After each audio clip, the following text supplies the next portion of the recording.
Hey guys, today I've got the air fryer out because we're gonna make gluten-free air fryer Oreos.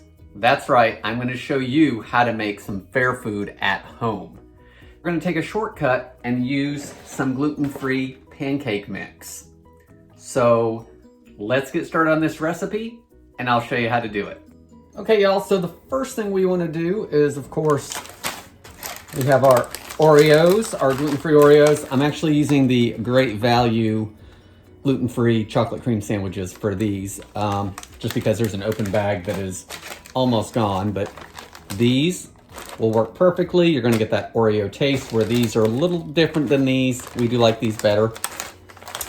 This recipe will make 9 or 10 Oreos, so you can always increase the amount if you need to make more.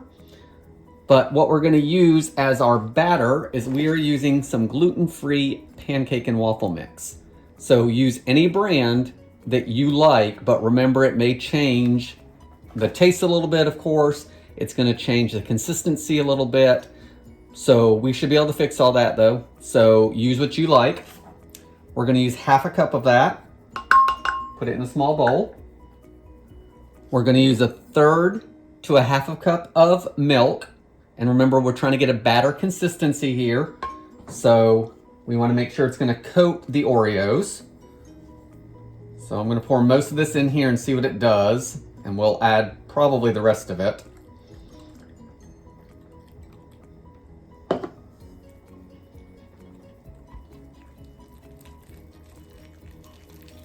As you can see, that's not very spreadable at that point.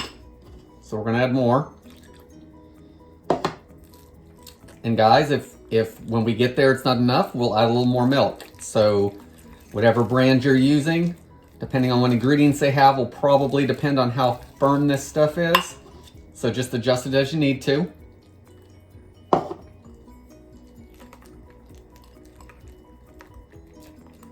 We don't want it quite as thin as pancake batter because ultimately we want it to not run all over the air fryer, of course.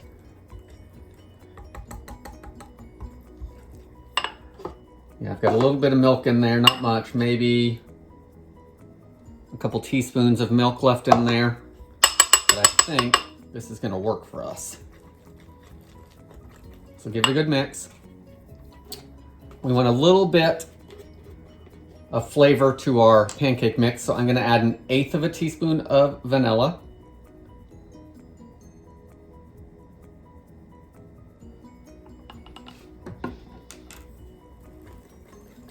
Blend that all in. We're gonna cook these in our air fryer. So we want it preheated.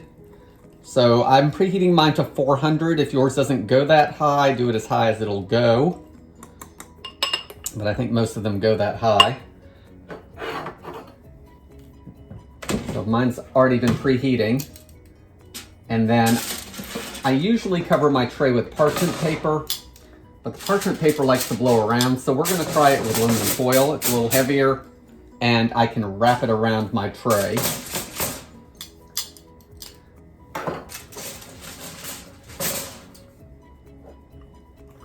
So what we wanna do is we wanna spray our foil or parchment paper with some nonstick cooking spray, and then we're gonna take our Oreos.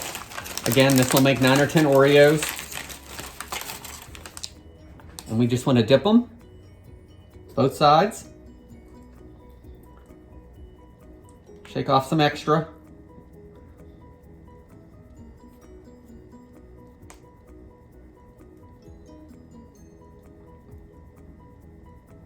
And then you want to put it on your tray. Guys, you want to give these a little bit of room because they are going to spread a little bit.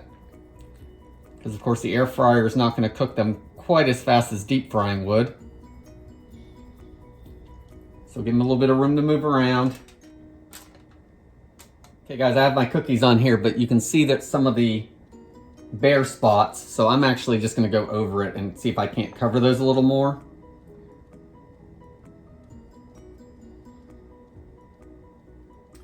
And guys, air fryers are all a little different.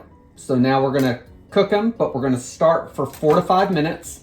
So what I found is the more cookies in here, the longer they take. So if 6 cookies will probably take the 4 to 5, definitely.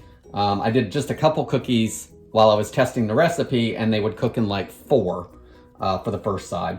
So I'm gonna pop them in there. They're probably gonna go 5 minutes, and then we will flip them over and do them another 2 to 3. Okay guys, as you can see, we have cooked those for about 4.5 minutes on the first side. They're nice and golden, and you can see that that batter does spread. So that's why we wanna make sure that we are leaving some room between those. So let's flip them over. Or throw them on the counter, whichever you wanna do. That preheating really does make a difference. I actually think I like the foil better than I like the parchment paper I was doing them on. Part of what that foil does in that preheating is it starts cooking that bottom even though it's not browned. So you make sure you have some Oreo coverage all over, or some batter coverage all over, rather.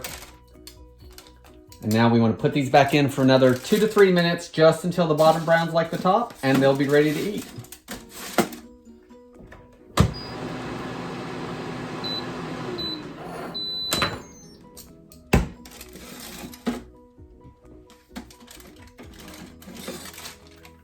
These have gone another 2 minutes, and as you can see, they've golden and they've cooked up on the bottom.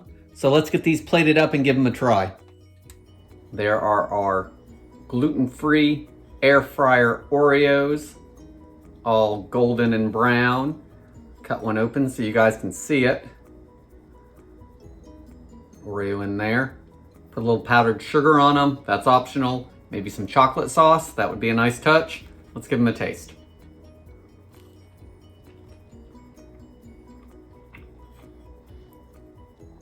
So guys, that batter softens up the Oreo a little bit.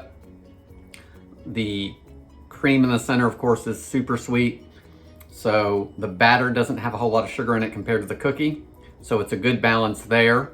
The powdered sugar does add a little bit, and that vanilla in there helps the batter have a little bit more flavor, because pancakes aren't really that flavorful until you add butter and syrup and all that stuff to it. So that little bit of vanilla really helps the batter. Guys, this recipe's easy to make. It's gonna take a little tweaking on your part depending on your air fryer and your pancake mix, but I will link down to some gluten-free options below. I will also link to my air fryer if you wanna take a look at that.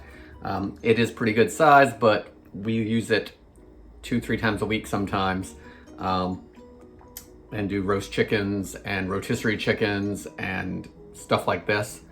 So I'll link to it below if you want to take a look at it. Guys, thanks for watching. I hope you give this recipe a try and make some fair food at home that's gluten-free for you and your family. Please consider subscribing, and I will see you on the next video. Thanks, guys.